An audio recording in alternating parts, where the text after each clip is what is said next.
Good morning.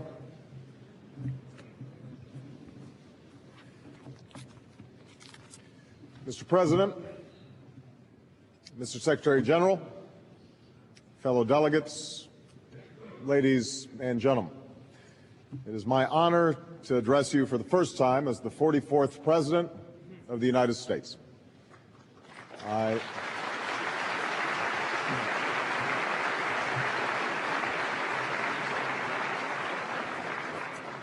I come before you humbled by the responsibility that the American people have placed upon me, mindful of the enormous challenges of our moment in history, and determined to act boldly and collectively on behalf of justice and prosperity at home and abroad.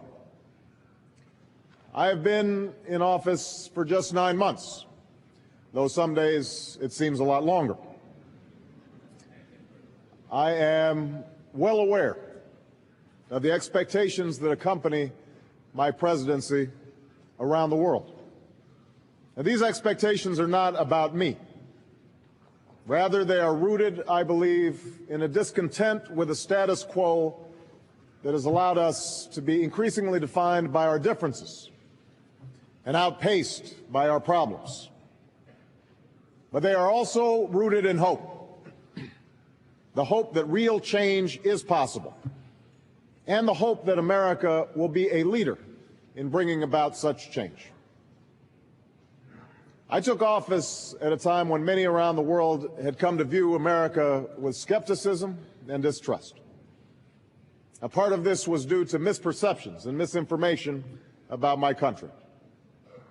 Part of this was due to opposition to specific policies and a belief that on certain critical issues, America had acted unilaterally, without regard for the interests of others. And this has fed an almost reflexive anti-Americanism, which too often has served as an excuse for collective inaction. Now, like all of you, my responsibility is to act in the interests of my nation and my people, and I will never apologize for defending those interests. But it is my deeply held belief that in the year 2009, more than at any point in human history, the interests of nations and peoples are shared. The religious convictions that we hold in our hearts can forge new bonds among people, or they can tear us apart. The technology we harness can light the path to peace, or forever darken it.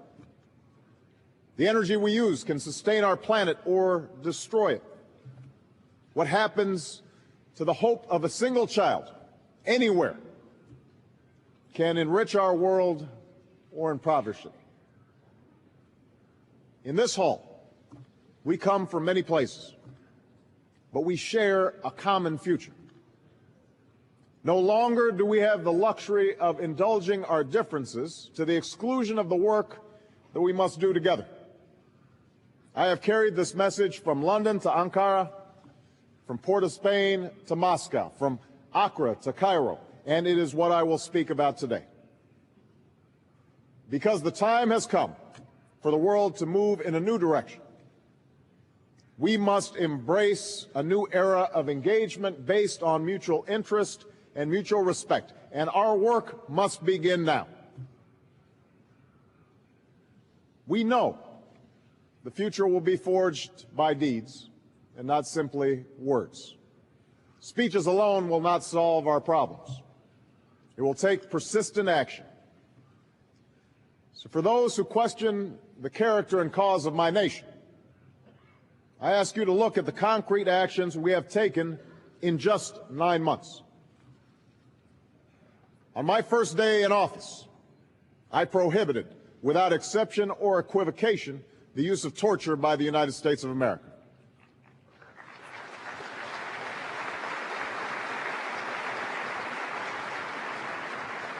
I ordered the prison at Guantanamo Bay closed, and we are doing the hard work of forging a framework to combat extremism within the rule of law. Every nation must know America will live its values, and we will lead by example. We have set a clear and focused goal to work with all members of this body to disrupt, dismantle, and defeat al-Qaeda and its extremist allies, a network that has killed thousands of people of many faiths and nations, and that plotted to blow up this very building. In Afghanistan and Pakistan, we and many nations here are helping these governments develop the capacity to take the lead in this effort, while working to advance opportunity and security for their people. In Iraq, we are responsibly ending a war. We have removed American combat brigades from Iraqi cities and set a deadline of next August to remove all our combat brigades from Iraqi territory. And I have made clear that we will help Iraqis transition to full responsibility for their future and keep our commitment to remove all American troops by the end of 2011. I have outlined a comprehensive agenda to seek the goal of a world without nuclear weapons. In Moscow, the United States and Russia announced that we would pursue substantial reductions in our strategic warheads and launchers. At the Conference on Disarmament, we agreed on a work plan to negotiate an end to the production of fissile materials for nuclear weapons. And this week, my Secretary of State will become the first senior American representative to the annual members' conference of the Comprehensive Test Ban Treaty. Upon taking office, I appointed a special envoy for Middle East peace, and America has worked steadily and aggressively to advance the cause of two states, Israel and Palestine, in which peace and security take root and the rights of both Israelis and Palestinians are respected. To confront climate change, we have invested $80 billion in clean energy. We have substantially increased our fuel efficiency standards. We have provided new incentives for conservation, launched an energy partnership across the Americas, and moved from a bystander to a leader in international climate negotiations. To overcome an economic crisis that touches every corner of the world, we worked with the G20 nations to forge a coordinated international response of over $2 trillion in stimulus to bring the global economy back from the brink. We mobilized resources that helped prevent the crisis from spreading further to developing countries. And we joined with others to launch a $20 billion global food security initiative that will lend a hand to those who need it most and help them build their own capacity. We have also re-engaged the United Nations. We have paid our bills. We have joined the Human Rights Council. We have signed the Convention of the Rights of Persons with Disabilities. We have fully embraced the Millennium Development Goals, and we address our priorities here in this institution. For instance, through the Security Council meeting that I will chair tomorrow on nuclear nonproliferation and disarmament, and through the issues that I will discuss today. This is what we have already done, but this is just a beginning. Some of our actions have yielded progress. Some have laid the groundwork for progress in the future. But make no mistake, this cannot solely be America's endeavor. Those who used to chastise America for acting alone in the world cannot now stand by and wait for America to solve the world's problems alone. We have sought, in word and deed, a new era of engagement with the world. And now is the time for all of us to take our share of responsibility for a global response to global challenges. Now, if we are honest with ourselves, we need to admit that we are not living up to that responsibility. Consider the course that we're on if we fail to confront the status quo. Extremists sowing terror in pockets of the world, protracted conflicts that grind on, genocide, mass atrocities, more nations with nuclear weapons, melting ice caps and ravaged populations, persistent poverty and pandemic disease. I say this not to sow fear, but to state a fact. The magnitude of our challenges has yet to be met by the measure of our actions. This body was founded on the belief that the nations of the world could solve their problems together.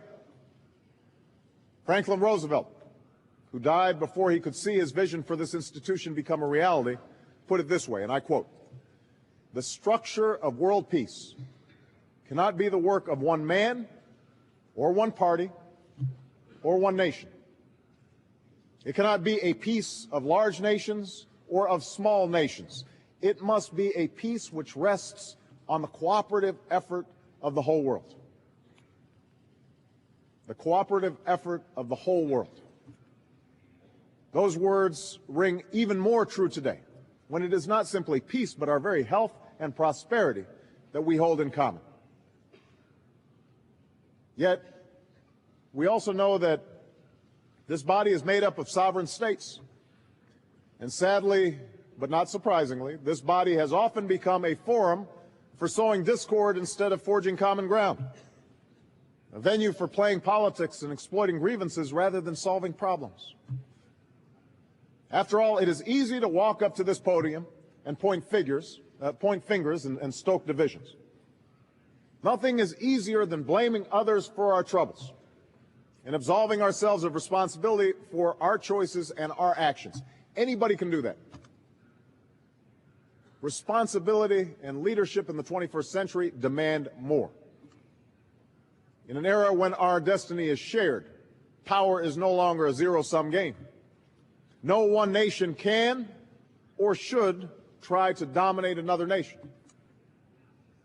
No world order that elevates one nation or group of people over another will succeed. No balance of power among nations will hold. The traditional divisions between nations of the South and the North make no sense in an interconnected world, nor do alignments of nations rooted in the cleavages of a long-gone Cold War. The time has come to realize that the old habits, the old arguments, are irrelevant to the challenges faced by our people. They lead nations to act in opposition to the very goals that they claim to pursue, and to vote, often in this body, against the interests of their own people. They build up walls between us and the future that our people seek. And the time has come for those walls to come down. Together, we must build new coalitions that bridge old divides.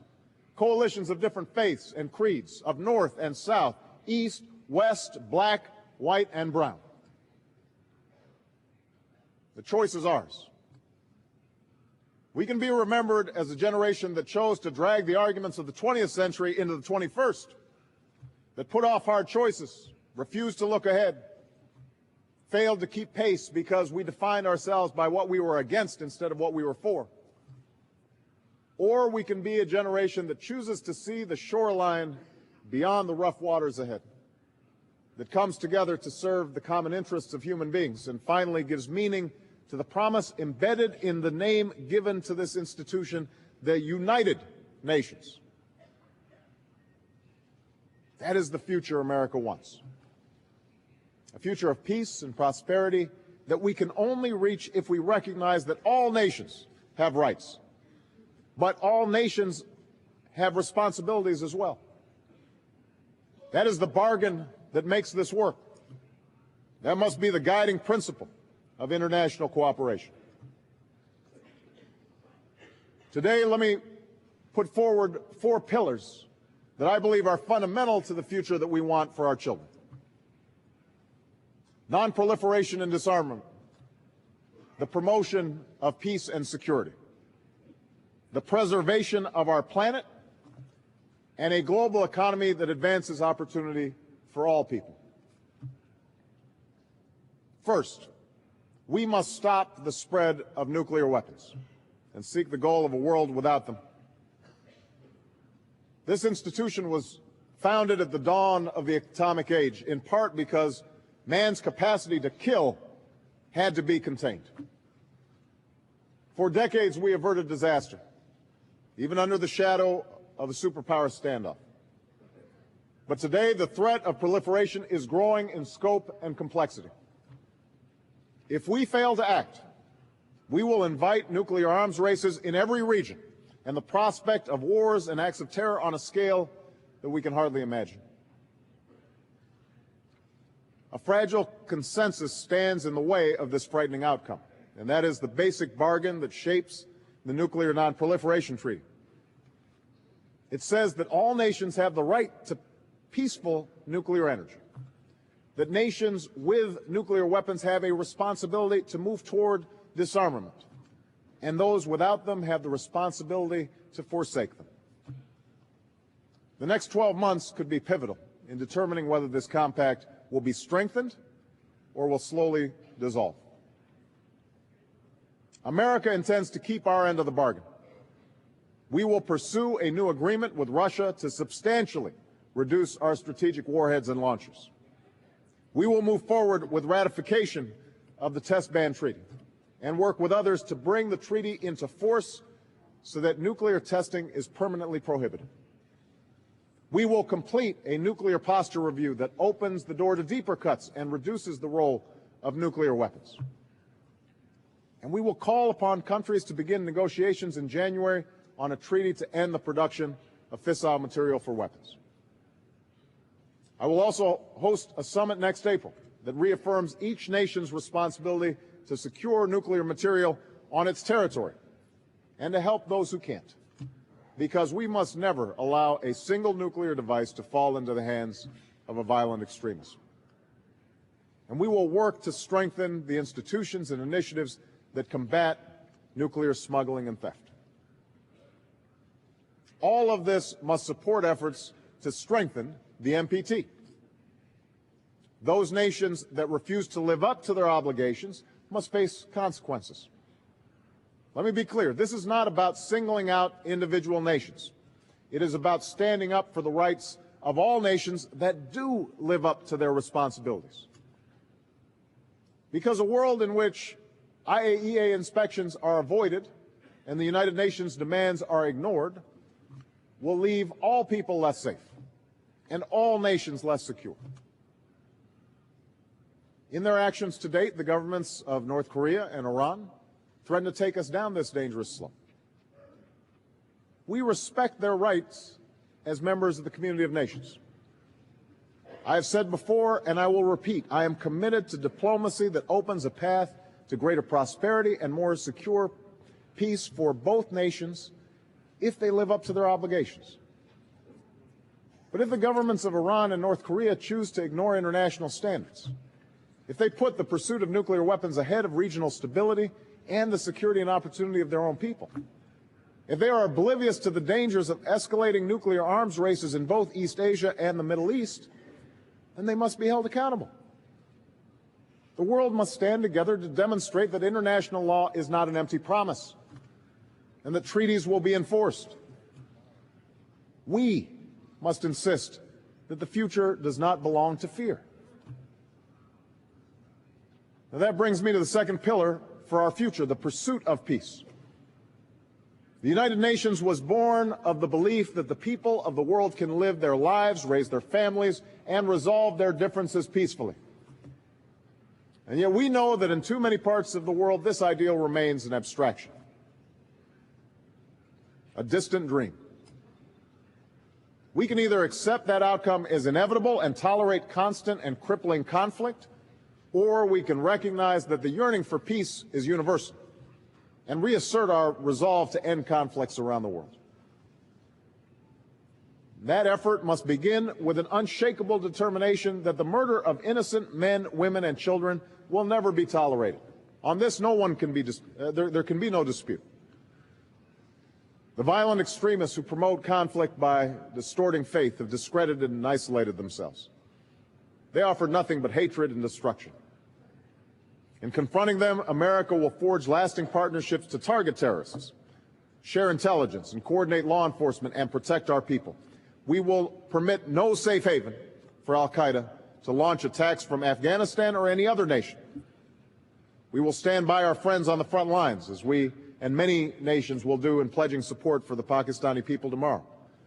And we will pursue positive engagement that builds bridges among faiths and new partnerships for opportunity. Our efforts to promote peace, however, cannot be limited to defeating violent extremists. For the most powerful weapon in our arsenal is the hope of human beings the belief that the future belongs to those who would build and not destroy, the confidence that conflicts can end and a new day can begin. And that is why we will strengthen our support for effective peacekeeping, while energizing our efforts to prevent conflicts before they take hold. We will pursue a lasting peace in Sudan through support for the people of Darfur and the implementation of the comprehensive peace agreement so that we secure the peace that the Sudanese people deserve. And in countries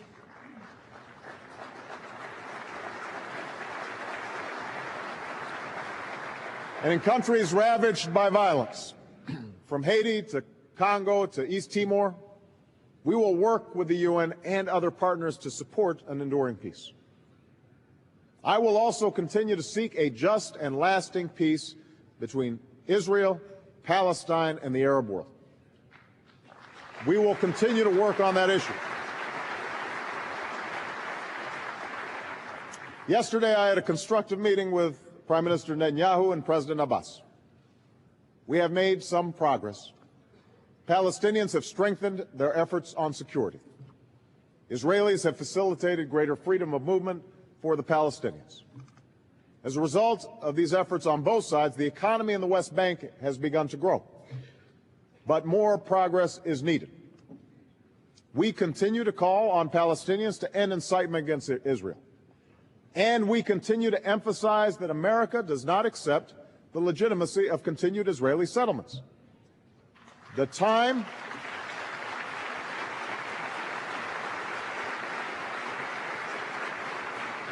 has come to relaunch negotiations without preconditions that address the permanent status issues: security for Israelis and Palestinians, borders, refugees, and Jerusalem. And the goal is clear: two states living side by side in peace and security. A Jewish state of Israel with true security for all Israelis, and a viable, independent Palestinian state with contiguous territory that ends the occupation that began in 1967 and realizes the potential of the Palestinian people.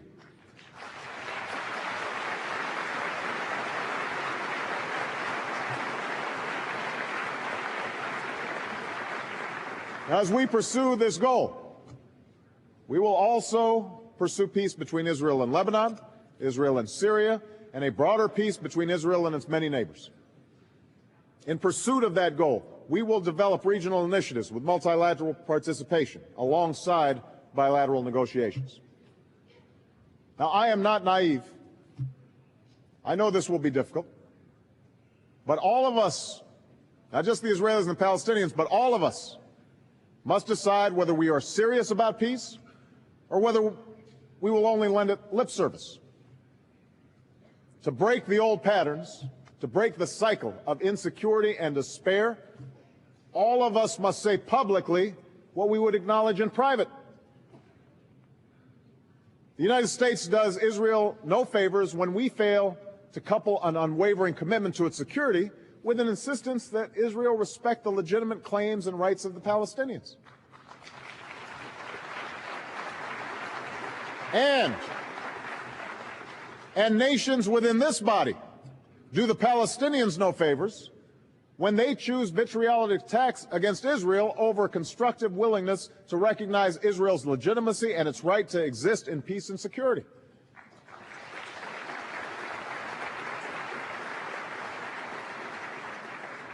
We must remember that the greatest price of this conflict is not paid by us. It's not paid by politicians. It's paid by the Israeli girl in Sderot who closes her eyes in fear that a rocket will take her life in the middle of the night. It's paid for by the Palestinian boy in Gaza who has no clean water and no country to call his own. These are all God's children.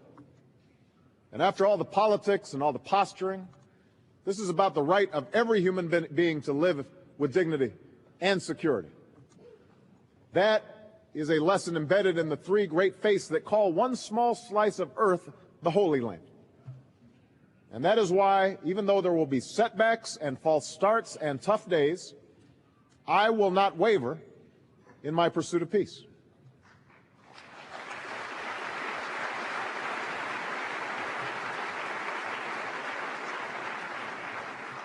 Third, we must recognize that in the 21st century there will be no peace unless we take responsibility for the preservation of our planet.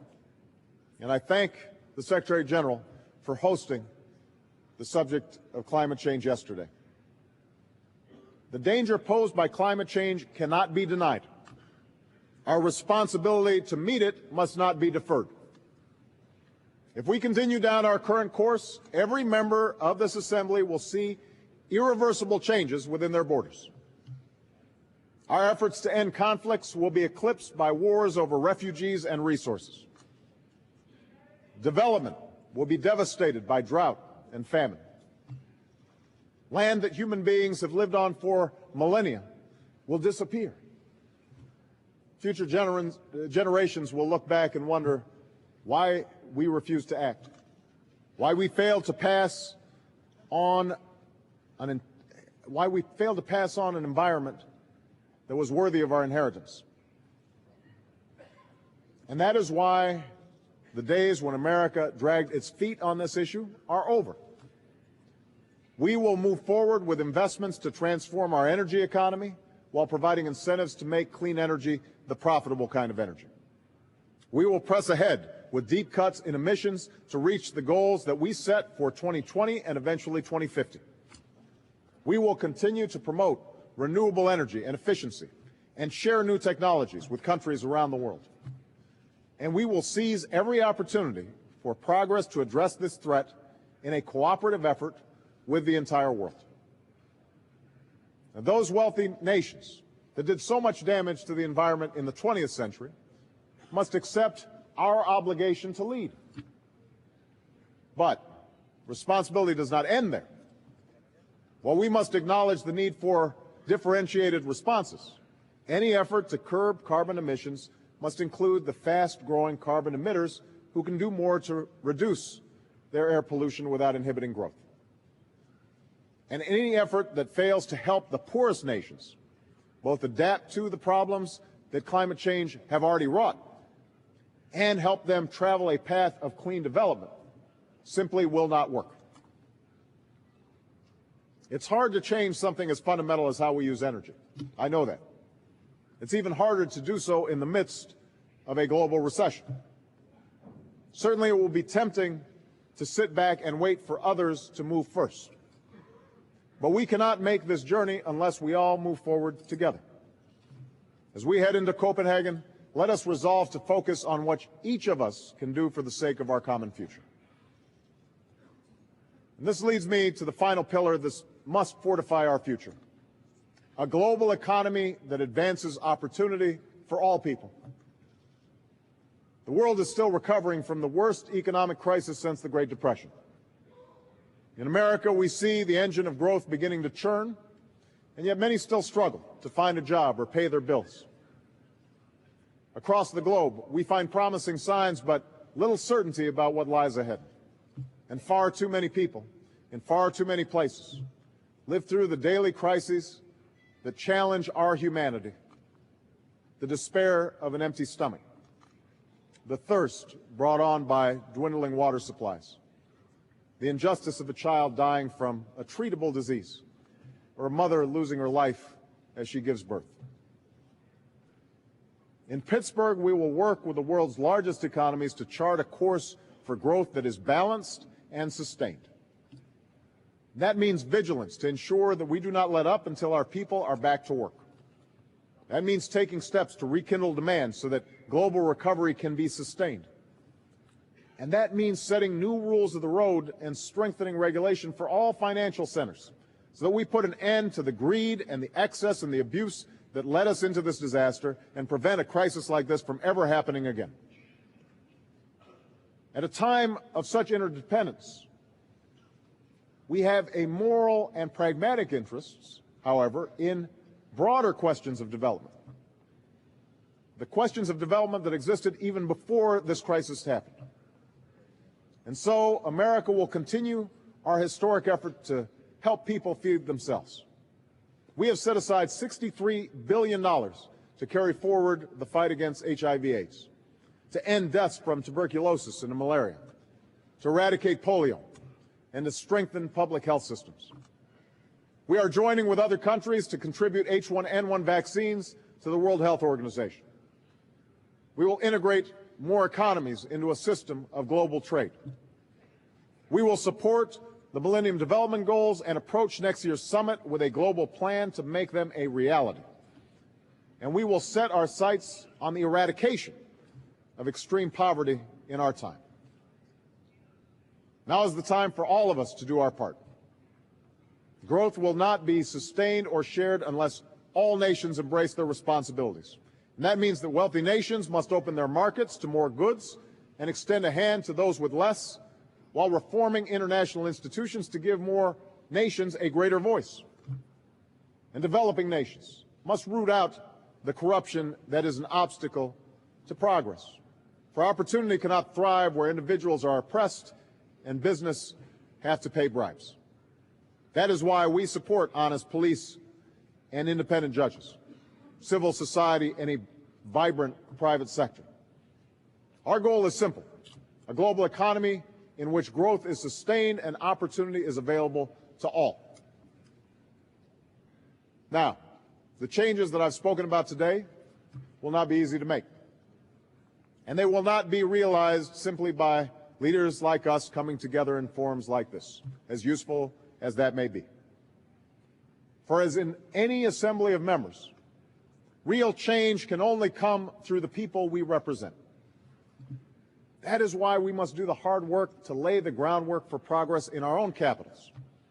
That's where we will build the consensus to end conflicts and to harness technology for peaceful purposes, to change the way we use energy and to promote growth that can be sustained and shared. I believe that the people of the world want this future for their children. And that is why we must champion those principles which ensure that governments reflect the will of the people. These principles cannot be afterthoughts. Democracy and human rights are essential to achieving each of the goals that I've discussed today. Because governments of the people and by the people are more likely to act in the broader interests of their own people rather than narrow interests of those in power. The test of our leadership will not be the degree to which we feed the fears and old hatreds of our people. True leadership will not be measured by the ability to muzzle dissent or to intimidate and harass political opponents at home. The people of the world want change. They will not long tolerate those who are on the wrong side of history. This Assembly's charter commits each of us, and I quote, to reaffirm faith in fundamental human rights, in the dignity and worth of the human person, in the equal rights of men and women. Among those rights is the freedom to speak your mind and worship as you please, the promise of equality of the races, and the opportunity for women and girls to pursue their own potential, the ability of citizens to have a say in how you are governed and to have confidence in the administration of justice. For just as no nation should be forced to accept the tyranny of another nation, no individual should be forced to accept the tyranny of their own people.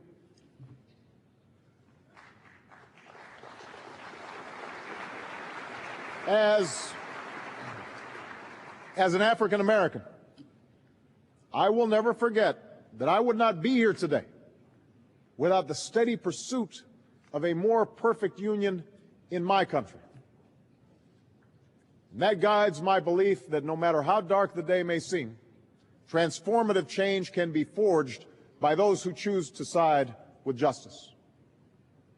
And I pledge that America will always stand with those who stand up for their dignity and their rights, for the student who seeks to learn, the voter who demands to be heard, the innocent who longs to be free, the oppressed who yearns to be equal. Democracy cannot be imposed on any nation from the outside. Each society must search for its own path, and no path is perfect. Each country will pursue a path rooted in the culture of its people and in its past traditions. And I admit that America has too often been selective in its promotion of democracy. But that does not weaken our commitment. It only reinforces it. There are basic principles that are universal, there are certain truths which are self-evident, and the United States of America will never waver in our efforts to stand up for the right of people everywhere to determine their own destiny.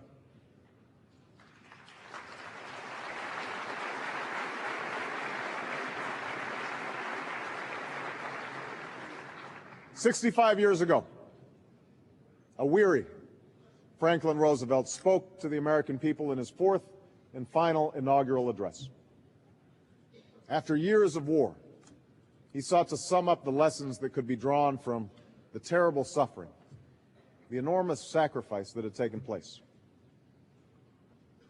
We have learned, he said, to be citizens of the world, members of the human community.